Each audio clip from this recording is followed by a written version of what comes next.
And who might you be? Those may have been the first Zemurian words I ever heard. Rufina Argent. Although she wasn't a Dominion, she was still a knight of the Gralsviter trusted deeply by Her Holiness, my grandmother. Supposedly, she found me in the middle of the wilderness on the outskirts of Zemuria when I was about 4 years old. Who are you? At the time, I was apparently speaking words completely alien from any heard in Zemuria. Although now, I can't recall anything from back then myself. Maybe whatever role, whatever identity I had before was completed and overwritten once my role in this world was defined. Rufina took me home with her to the holy city of Arteria, where I was introduced to the woman I'd come to think of as my grandmother, Pope Orestes. I was just a little girl, only able to speak in tongues. Yet, she seemed to understand everything, and took me under her wing. It was written a final saint would appear just before the end times, though only in an apocrypha known as the Hidden Book of Arict. I'm still not completely certain whether I am this person, but it was clear that it was to be a girl who would appear from beyond Zemuria. I spent most of my childhood in the Tranquil Gardens, the holy courtyard of the Papal Palace, located in the rear of the Grand Cathedral. Though I was kept a secret, there were several people who came to visit me.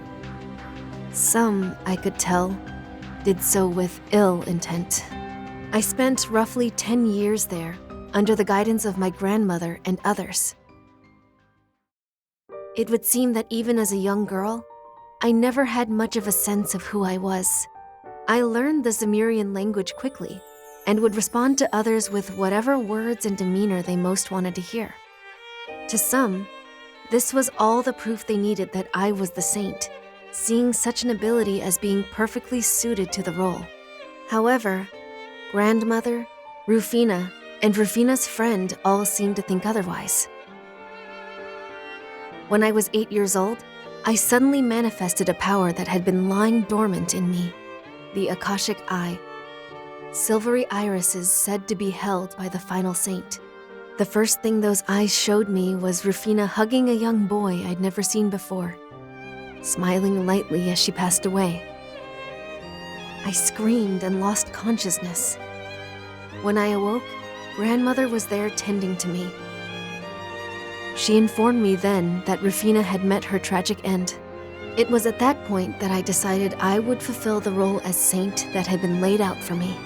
Not necessarily because of this power that I now held, but because I wanted to believe there was some important meaning behind Rufina finding me that day.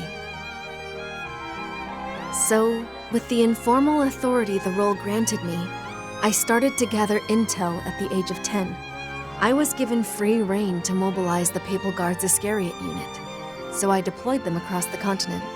Using my eyes, I would scan the information they would bring me, looking closely for signs of the end. Liberal, Crossbell, the Erebonian Empire. There were many places that drew my interest, but there was one in particular I kept being drawn toward. The one right at the center of this world, rather, of the continent of Zemuria. The Calvard Republic. Amidst the jumble of colors, my silver eyes caught sight of an immeasurable white void.